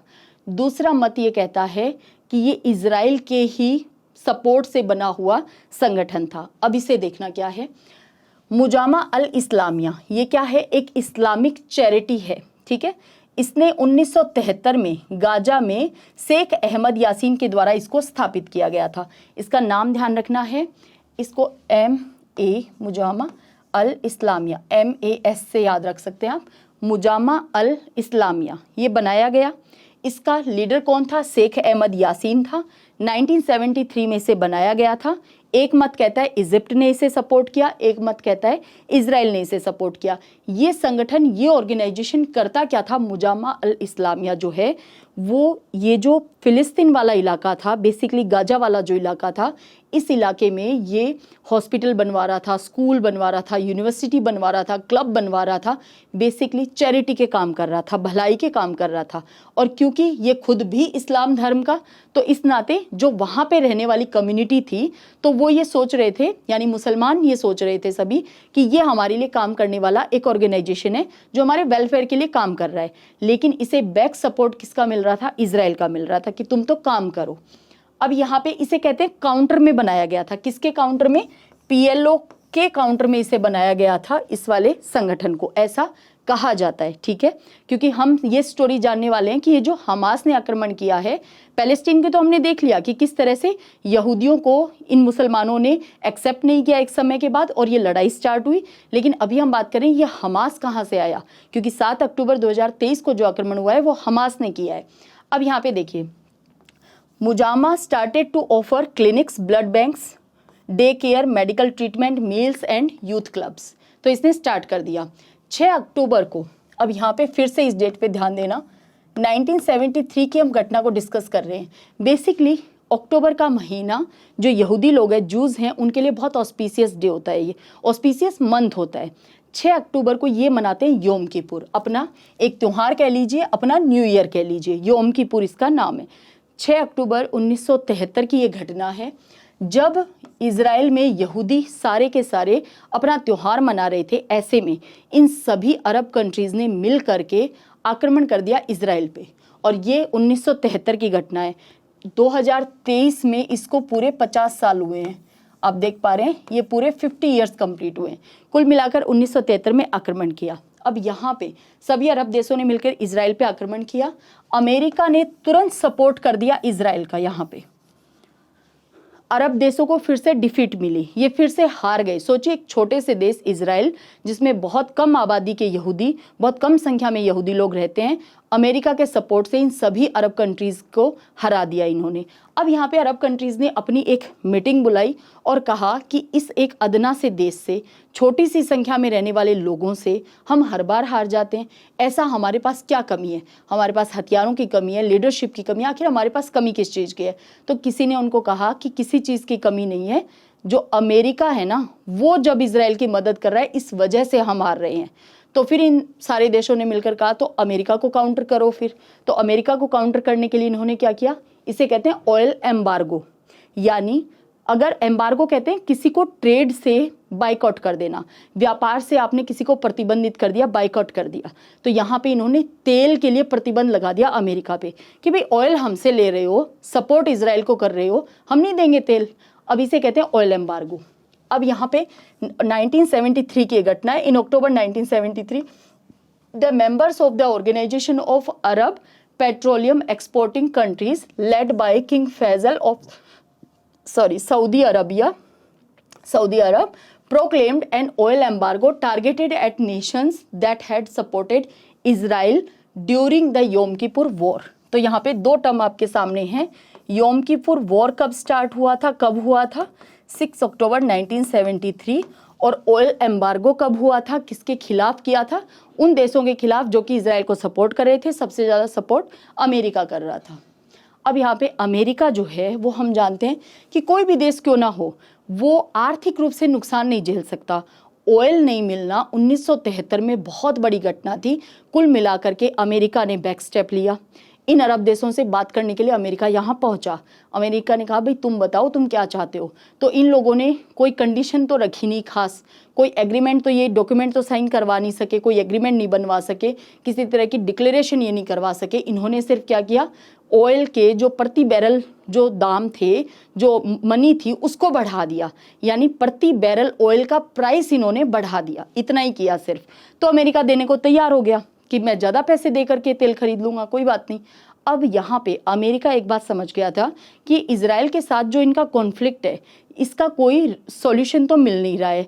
तो किस तरह से आखिर इन ऑयल वाले कंट्रीज़ को टारगेट किया जाए कि ये वापस कभी अमेरिका के सामने कंडीशंस ना रखें, यानी वापस कभी अमेरिका को तेल देना बंद ना करें।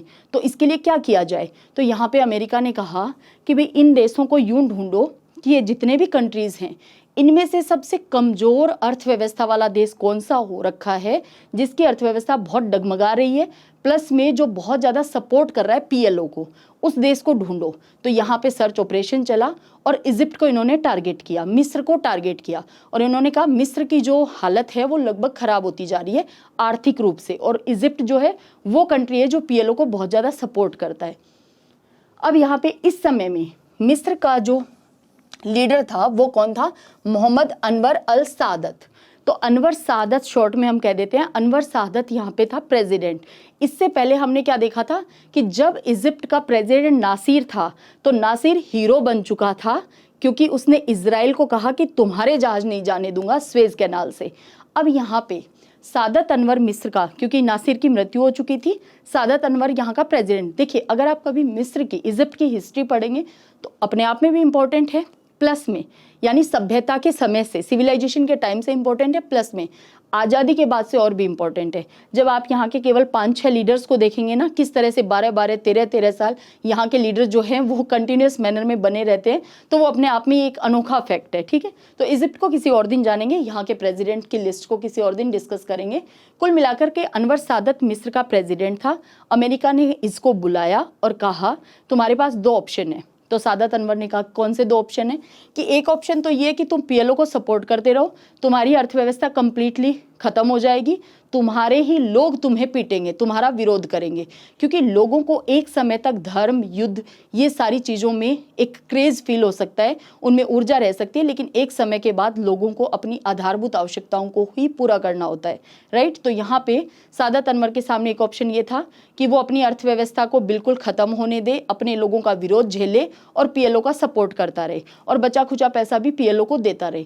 दूसरा ऑप्शन अमेरिका ने दिया कि तुम पीएलओ को छोड़ो, इजराइल को तुम एक देश के रूप में मान्यता दो और इसके साथ ही साथ तुम इजराइल पे किसी तरह का वॉर नहीं करोगे, पीएलओ को सपोर्ट नहीं करोगे, और साथ ही साथ हम तुम्हारी जो अर्थव्यवस्था है उसको रिवाइव भी करके देंगे, तुम्हारे यहाँ डेवलपमेंट भी करेंगे।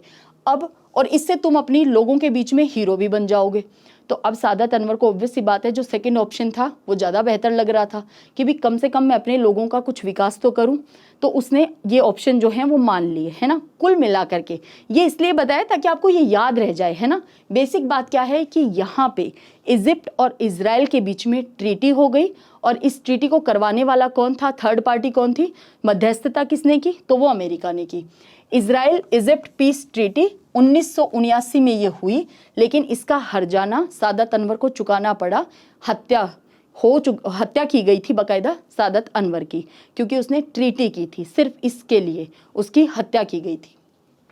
इस संधि के बाद अब ये तो बिल्कुल स्वाभाविक था कि इजिप्ट जो पीएलओ को सपोर्ट कर रहा था, पैसा दे रहा था, इजिप्ट अमेरिका के बातों में आकर के इजराइल को एज ए कंट्री मान्यता दे दी और इजराइल पे किसी तरह का विरोध नहीं कर रहा। इस बात से पीएलओ तो बौखला गया, बहुत भयंकर तरीके का गुस्सा उसने प्रकट किया अपना, कि भाई ऐसे तो धीरे धीरे सीरिया, लेबनान, जॉर्डन ये सारे देश निकल जाएंगे मेरे हाथ से, ईरान भी मुझे सपोर्ट नहीं करेगा, तो ऐसे मेरा कैसे काम चलेगा, मैं क्या करूंगा, फिर मैं तो अकेला पड़ जाऊंगा। और ठीक यही कंडीशन आज भी, कि कहीं ना कहीं हमास पीएलओ अब नहीं है, किस तरह से कन्वर्ट हुआ है वो देखेंगे।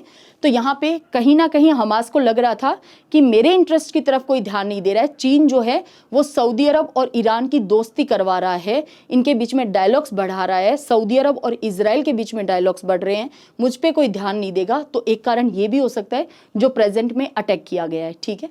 और दूसरा एक बड़ा कारण ये भी हो सकता है कि कहीं ना कहीं अमेरिका जो है वो फिर से अपना वर्चस्व बढ़ाने के लिए यहाँ पे इस कॉन्फ्लिक्ट को पहले सपोर्ट कर रहा है, फिर बीच में आ रहा है, फिर मध्यस्थता कर रहा है, तो इस तरह का, ठीक है। तो इसके काफ़ी सारे एस्पेक्ट हैं।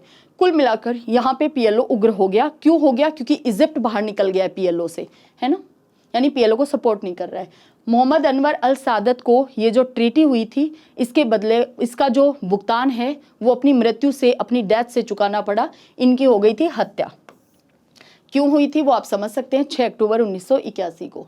अब यहाँ पे कहीं ना कहीं जिस संगठन को जो चैरिटी के लिए काम कर रहा था, लेकिन जिसे बैक सपोर्ट मिल रहा था इजराइल का, अब यहाँ पे पीएलओ इतना उग्र हुआ तो कहीं ना कहीं जो मुजामा अल इस्लामिया है, इसको इजराइल ने और ज़्यादा सपोर्ट किया ताकि ये इसके अगेंस्ट में खड़ा हो सके।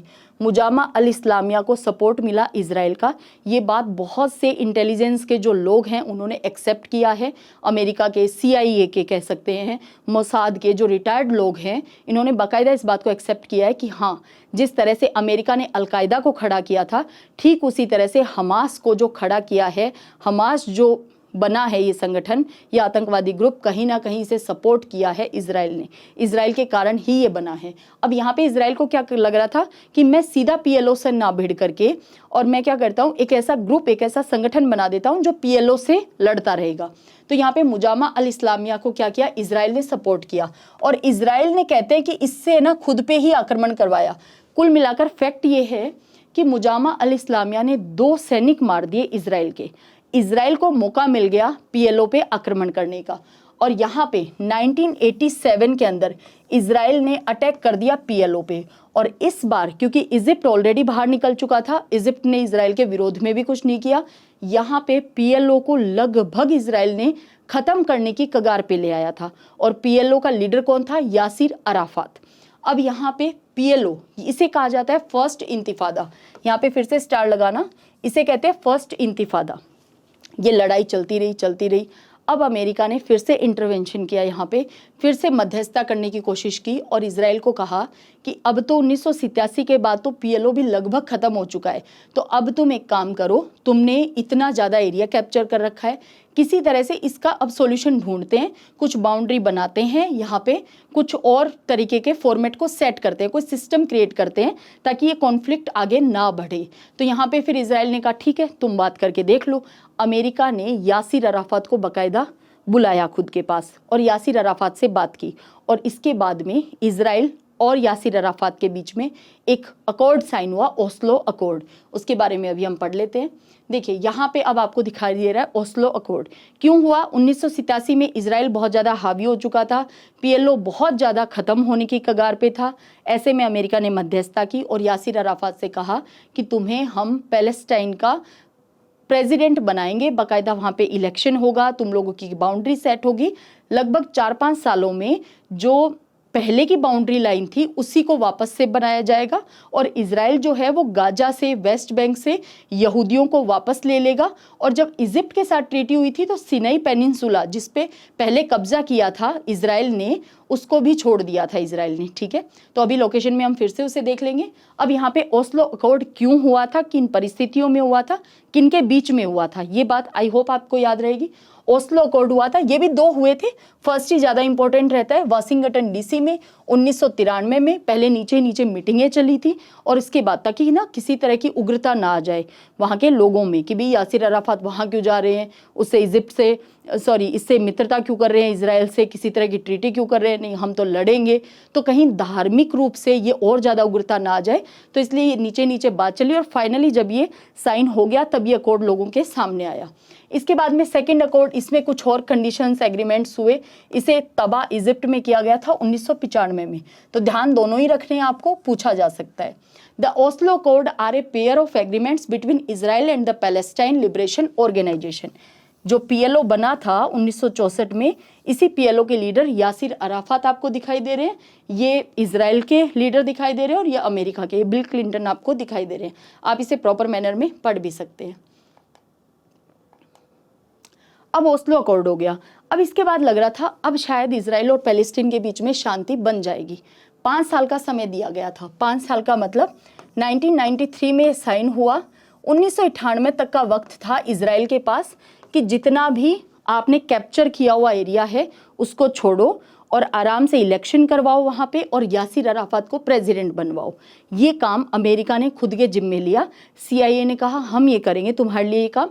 अब यासिर अराफात ने ना, उससे कहा गया कि तुम तो अपने संगठन के लोगों से हथियार छुड़वाओ, उनके हाथ में झंडे पकड़ाओ। झंडे पकड़ाओ से मतलब अपने दल को बना लो राजनीतिक दल और आराम से चुनाव लड़ो। यासिर अराफात ने सोचा जब अमेरिका सपोर्ट कर रहा है, पहले इजराइल को कर रहा था तो इजराइल कितना बढ़िया देश बन गया, अब मुझे कर रहा है तो फिलिस्तीन भी बिल्कुल शांति वाला बहुत शानदार देश बनेगा, बहुत विकास होगा फिलिस्तीन का। मैं राष्ट्रपति बनूंगा, अपने लोगों के लिए काम करूंगा। अभी तक एजुकेशन को, हेल्थ को अलग दरकिनार करके हम केवल बंदूकें, हथियार उठाए हुए थे। अब हम यहाँ पे क्या करेंगे, हमारे विकास का काम करेंगे, हमारी आधारभूत आवश्यकताओं को पूरा करेंगे। यासिर अराफात फाइनली इस अकॉर्ड के बाद बहुत आश्वस्त था कि सब ठीक होने वाला है। लेकिन 1998 में जो एग्रीमेंट हुआ, जो ओस्लो अकॉर्ड हुआ, उसको डिनाई कर दिया इजराइल ने। 1998 से 99 बीत गया, इजराइल ने फिर भी खाली नहीं किया। जो एरिया खाली करना था, जो एग्रीमेंट में जो बातें की गई थी, उनको फॉलो नहीं किया। यासिर अराफात को किसी तरह का इलेक्शन नहीं लड़वाया। अब यहाँ पे जो बाकी के लोग थे, जो इस बात से खुश थे कि हमारे देश में व्यवस्था बनने वाली है, अब वो लोग यासिर अराफात और पीएलओ के खिलाफ होने लग गए धीरे धीरे। यही इजराइल चाह रहा था कि पीएलओ और यासिर अराफात की डिफेमिंग हो जाए और यहाँ पे फेम किसको मिल जाए, जो मुजामा अल इस्लामिया था उसको फेम मिल जाए। मुजामा अल इस्लामिया को क्या मिल जाए, फेम मिल जाए। अब जब यहाँ पे 1987 वाली ये लड़ाई हो रही थी, उस समय में क्योंकि इजराइल मुजामा अल इस्लामिया को सपोर्ट कर रहा था, हथियार दे रहा था, साथ ही साथ ये पीएलओ से भी इनको हरा हरा करके इनके भी हथियार ले रहा था। और यहाँ पे आते आते ये जो संगठन था, क्योंकि इसके पास हथियार भी थे, पावर भी थी, बैक सपोर्ट भी था, तो इसने क्या किया, अपना नाम बदला और ये क्या कहलाया, हमास।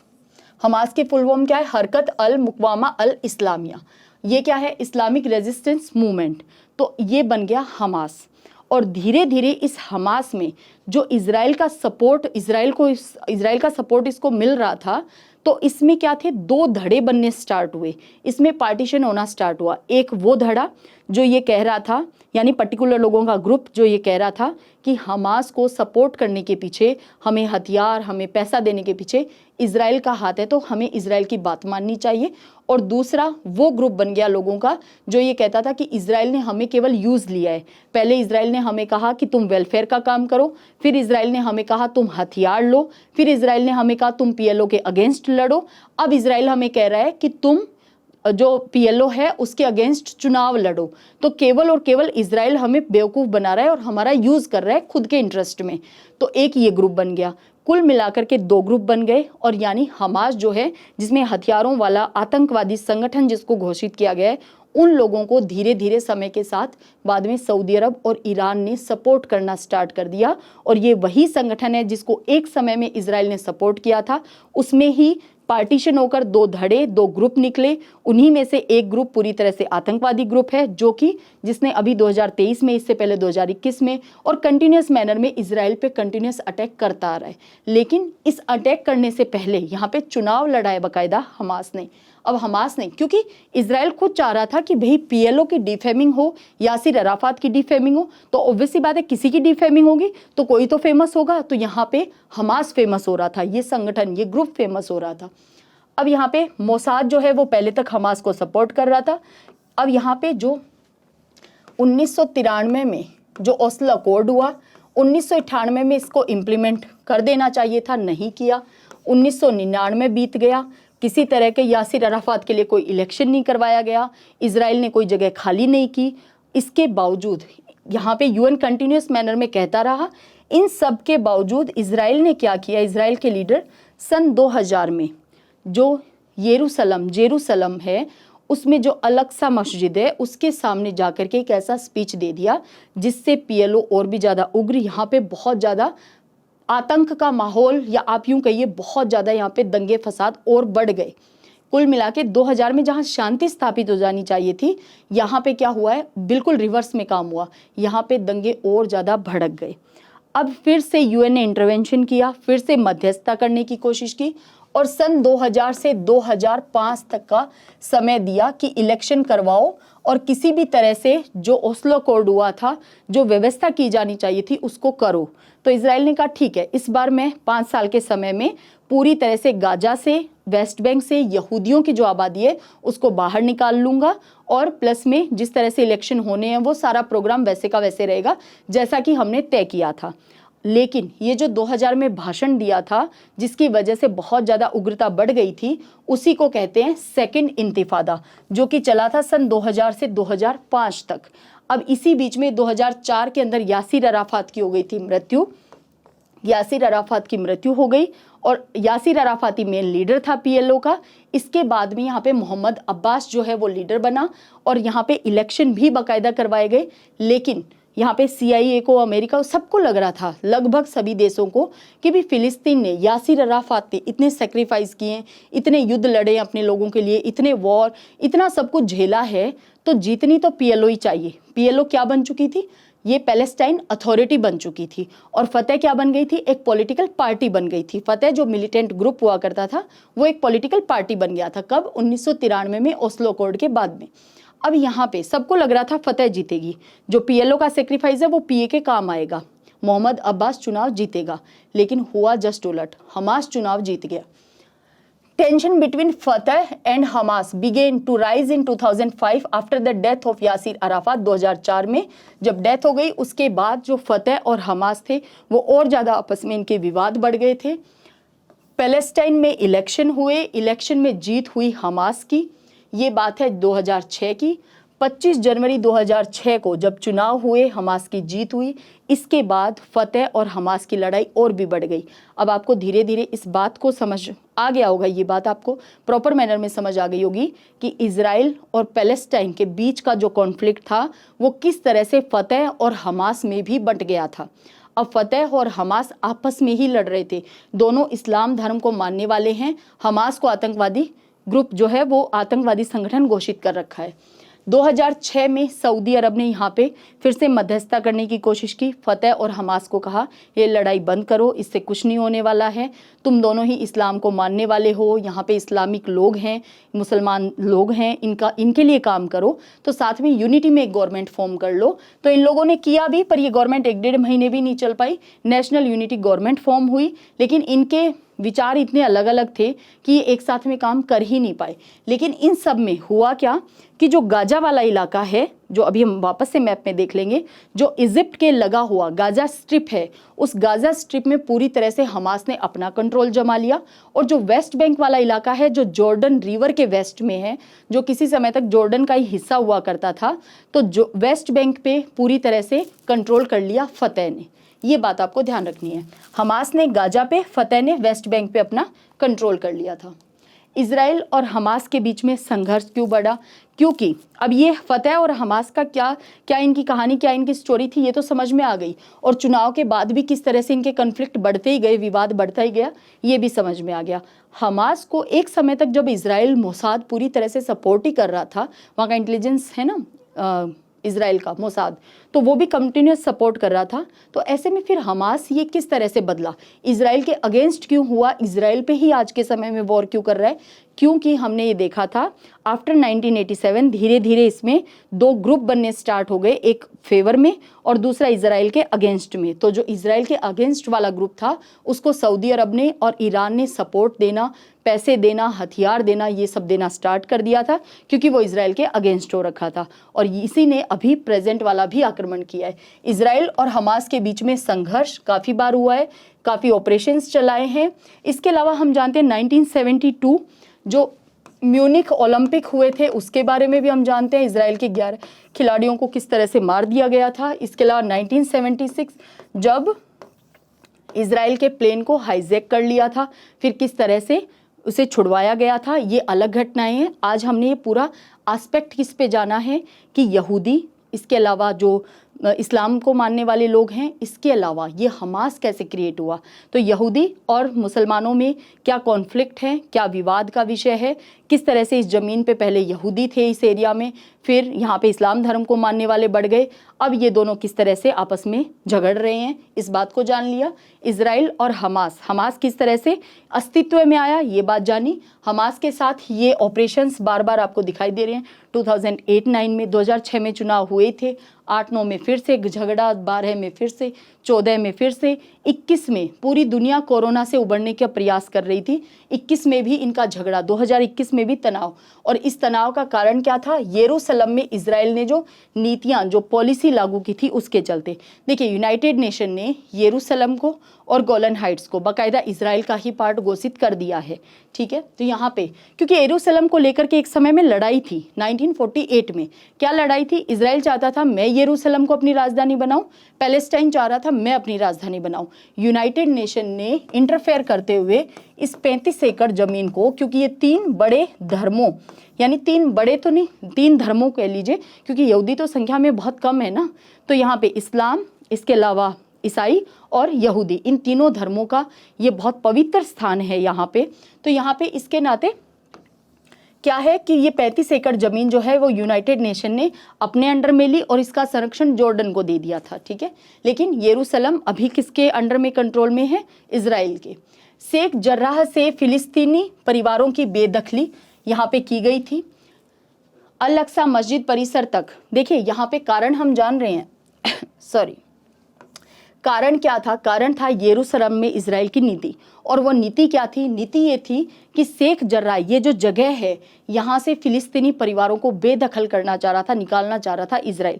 एक तो ये पॉलिसी, और दूसरी अल अक्सा मस्जिद परिसर तक पहुँच को प्रतिबंधित करना चाह रहा था रेस्ट्रिक्टेड करना चाह रहा था, कौन? इजराइल। तो इन दो के चलते फिर से हमास के साथ इसका झगड़ा हुआ, विवाद बढ़ा, 2021 में ये तनाव हुआ। 7 अक्टूबर 2023 को, क्योंकि 6 अक्टूबर को हमने देखा योम किपुर त्योहार ये लोग मनाते हैं, पूरा अक्टूबर बहुत ऑस्पिशियस मंथ होता है यहूदियों के लिए। ऐसे समय में फिर से वो जो म्यूजिक कॉन्सर्ट हो रहा था जहाँ पे पूरे इजराइल पे कंटिन्यूअस 5-6 हज़ार मिसाइल एक ही टाइम में इस हमास ने दाग दी। तो नो डाउट हमास को कोई तो यहाँ पे सपोर्ट कर रहा है, इजिप्ट कर रहा है, ईरान कर रहा है, सऊदी अरब कर रहा है, अमेरिका कर रहा है, चीन कर रहा है, कौन कर रहा है?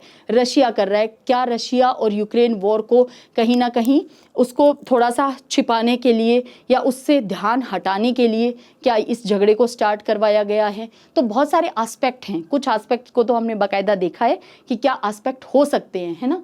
क्या हमारे वाले जो इकोनॉमिक कॉरिडोर अनाउंस हुआ है, जो भारत के लिए बहुत फेवर का है, बहुत बड़ी बात है, अमेरिका उसमें पैसे लगा रहा है, ईयू के जो देश है वो शामिल हैं, ये अरब कंट्रीज भी शामिल है, क्या उसको ध्वस्त करने के लिए, उस प्रोजेक्ट को ख़त्म करने के लिए ये युद्ध स्टार्ट करवाया गया है? क्योंकि इसके बाद ऑब्वियस सी बात है इजराइल, सऊदी अरब, ईरान, इन सब में आपस में और ज़्यादा कॉन्फ्लिक्ट बढ़ने वाले हैं। एक जगह सिया जो मुसलमान हैं उनकी बोलता है, एक जगह सुन्नी की बोलता है, इजराइल में यहूदी लोग रहते हैं। तो आखिर इस कॉन्फ्लिक्ट को बढ़ाना कौन चाह रहा है और क्यों चाह रहा है? इस पे अलग अलग मत हैं सभी के, है ना। किसी एक मत को 100% हम सपोर्ट नहीं कर सकते, या हम ये नहीं कह सकते हाँ बस एक यही कारण है, राइट। तो सभी मतों को लगभग हमने जाना है। 7 अक्टूबर 2023 को हमास ने अचानक इजराइल पे हमला कर दिया। अब जब ये हमला पूरी तरह से समाप्त होगा और उसके बाद में किस तरह से क्या बाउंड्री रहती हैं, कहाँ तक इजराइल और कैप्चर करता है, या क्या यूनाइटेड नेशन, अमेरिका, ये लोग इसके लिए क्या नए सिस्टम को डेवलप करते हैं, ये सारी बातें तो जब ये वॉर, ये अटैक होने बंद हो जाएंगे, रुक जाएंगे, किसी सॉल्यूशन पे, किसी बातचीत पे ये लोग मान जाएंगे, और जब कोई डायलॉग सामने आएगा, कोई एग्रीमेंट, कोई डॉक्यूमेंट सामने आएगा, वो तो हम तभी बता पाएंगे कि 2023 में क्या क्या चेंजेस हुए हैं, राइट। तो वो तो ख़त्म होने के बाद हम फिर से एक क्लास ले लेंगे। लेकिन आखिर ये पूरा मामला, इसका इतिहास क्या था और जियो पॉलिटिक्स के पॉइंट ऑफ व्यू से ये क्या मामला था और हमास आखिर कैसे एग्जिस्टेंस में आया, ये हमने जान लिया है। अब हम ये देख लेते हैं, बस क्लास ख़त्म होने वाली है, अब हम ये देख लेते हैं कि ज्योग्राफी में लोकेशन से यहाँ से क्या क्वेश्चन पूछे जा सकते हैं। तो ये हमारा प्यारा महान देश भारत आपको दिखाई दे रहा है। अब भारत से आपको ये दिखाई दे रहा है कि ये वाला जो इलाका है बेसिकली ये आपको मेडिटेरियन सी दिखाई दे रहा है, राइट। मेडिटेरियन सी के बाद में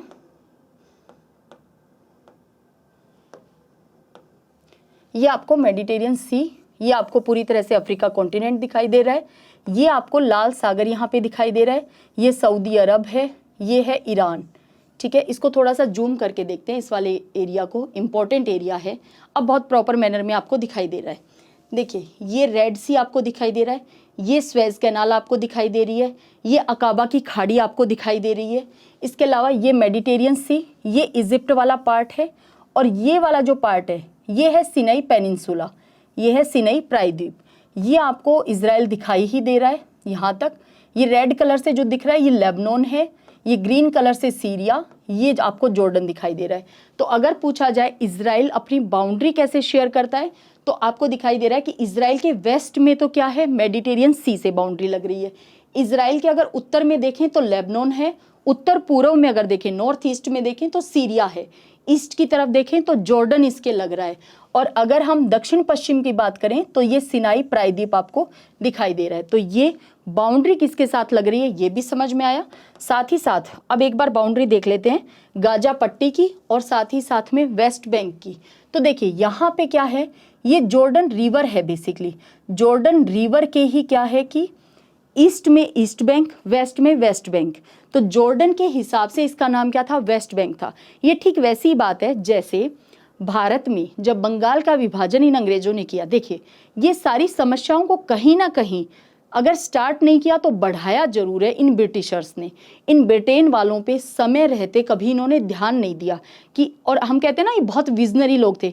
कहाँ विजनरी लोग थे, क्या इस का नुकसान ब्रिटेन को नहीं हो रहा, प्रेजेंट में सारे ही देशों को हो रहा है। भाई ग्लोबलाइजेशन जब हो चुका है, वैश्वीकरण के इस दौर के अंदर किसी भी देश में अगर वॉर हो रहा है, कॉन्फ्लिक्ट चल रहा है, उसका प्रभाव सभी की अर्थव्यवस्था पे आता है, उसका नेगेटिव इम्पैक्ट सभी। देखिए हार्वर्ड के अंदर, हार्वर्ड जो यूनिवर्सिटी है, अमेरिका में भी स्टूडेंट जो है वो प्रोटेस्ट कर रहे हैं, किसके खिलाफ? इजराइल के खिलाफ। यानी कहीं ना कहीं इससे अपसेट अमेरिका भी हो रहा है। अलग अलग देशों में जहां कहीं, अब ब्रिटेन में भी कौन है? इस्लाम धर्म को मानने वाले हैं।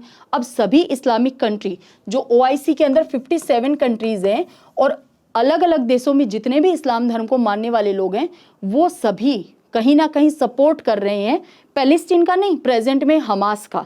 हमास का कैसे सपोर्ट कर रहे हैं? कि वो केवल इजराइल का विरोध कर रहे हैं। इसका मतलब हमास आतंकवादी संगठन होने के बावजूद भी कहीं ना कहीं सपोर्ट, एक सॉफ्ट कॉर्नर उनके दिल में है, और उस सॉफ्ट कॉर्नर का यूज कर रहा है हमास। खैर, हमें क्या समझना है कि ब्रिटेन ने जैसे बंगाल विभाजन किया भारत में, अब हम क्या कहते हैं, हमारे पास क्या है? वेस्ट बंगाल। क्या भारत के वेस्ट में है क्या बंगाल, कि हम वेस्ट बंगाल उसे कह रहे हैं, पश्चिम बंगाल कह रहे हैं? नहीं। जब बंगाल का विभाजन किया गया तो पूर्वी बंगाल और पश्चिमी बंगाल में बांटा गया। अब पूर्वी बंगाल क्योंकि बन गया है बांग्लादेश, पहले पाकिस्तान के पास था, अब एक नेशन बन गया है बांग्लादेश। हाँ, भारत की ही मदद से, भारत के कारण ही बना है, लेकिन अब वो पूर्वी बांग्लादेश नहीं रहा, वो बांग्लादेश बन गया। और जो वेस्ट बंगाल था, पश्चिम बंगाल था, वो एज इट इज रह गया। तो भारत के पूर्व में स्थित होने के बावजूद हम उसे क्या कहते हैं? वेस्ट बंगाल। कारण क्या है? 1905। ठीक वैसे ही यहाँ पे जॉर्डन रिवर के चलते ईस्ट बैंक और वेस्ट बैंक, ये दो बैंक थे, जॉर्डन नदी के बहने के कारण। अब ये वेस्ट बैंक इजराइल के आपको ईस्ट में दिखाई दे रहा है, उसके बावजूद इसका नाम क्या है? West Bank. किसके कारण है? जॉर्डन रिवर के कारण। अब ये जॉर्डन रिवर बह रही है। अभी एक दो लोकेशन इंपॉर्टेंट और देखते हैं। रेड सी, चाहें तो राइट डाउन कर सकते हैं क्या क्या इंपॉर्टेंट है। अकाबा की खाड़ी इंपॉर्टेंट है, रेड सी इंपॉर्टेंट है, इजिप्ट की लोकेशन इंपॉर्टेंट है, मेडिटेरियन सी भूमध्य सागर की लोकेशन इंपॉर्टेंट है, लेबनान, सीरिया, जॉर्डन और इजराइल, वेस्ट बैंक, गाजा, इनकी इंपॉर्टेंट है लोकेशन। साथ ही साथ सिनाई पेनिनसुला की भी लोकेशन जो है वो इंपॉर्टेंट है, और डेड सी। अब हम देख लेते हैं डेड सी को। ये आपको दिखाई दे रहा है मृत सागर, और यहाँ पे गोलन हाइट्स। गोलन हाइट्स जो है, ये वाला इलाका जो है, ये है गोलन हाइट्स। यहाँ पे कौन सा देश दिखाई दे रहा है? सीरिया, ऊपर लेबनान, और ये यहाँ पे इजराइल और सीरिया के बीच में क्या है? गोलन हाइट्स, जो कि बेसिकली क्या है? माउंटेन्स हैं। ठीक है। इसके अलावा यहाँ पे आपको एक लेक दिखाई दे रही है, गैलीली सागर। यहाँ पे गैलीली सागर, ये जो सीरिया की बाउंड्री है, ये यहाँ पे इजराइल है, और यहाँ पे है गैलीली सागर। तो आपको मृत सागर, डेड सी पता होना चाहिए, अकाबा की खाड़ी और गैलीली सागर भी। तो देशों को और इन वाटर बॉडीज को एक बार प्रॉपर मैनर में इस मैप को पोज करते हुए भी देख लेना, और साथ ही साथ खुद के पास जो मैप है उसमें भी देख लेना। तो हमने इस पूरे विवाद को, इस पूरे टॉपिक को अलग अलग एस्पेक्ट से पढ़ा है। आई होप आपने ये जो हमास की, जो यहूदियों की, जो इस्लाम धर्म की जो स्टोरी, साथ ही साथ यरूशलेम या जेरूशलम भी कह देते हैं, तो इसको लेकर के, इस 35 एकड़ जमीन को लेकर के, जो 3 धर्मों के लिए बहुत ही इंपॉर्टेंट स्थान है, इसको लेकर के किस तरह से कॉन्फ्लिक्ट चला, कैसे ये UN के अंडर में गई, अब इजराइल के पास है, वो सारा मामला आपको समझ में आया। थोड़ा इंटरेस्ट भी आपका बिल्ड हुआ, साथ ही साथ एग्जाम पॉइंट ऑफ व्यू से आपको समझना है कि किस तरह के क्वेश्चन पूछे जा सकते हैं, है ना। तो आई होप फैक्ट के रूप में भी ये पूरा टॉपिक आपका तैयार हुआ है। तो इस सेशन को आई होप आपने एंजॉय किया है। तो चलिए मिलते हैं नेक्स्ट सेशन में। जय हिंद, जय भारत।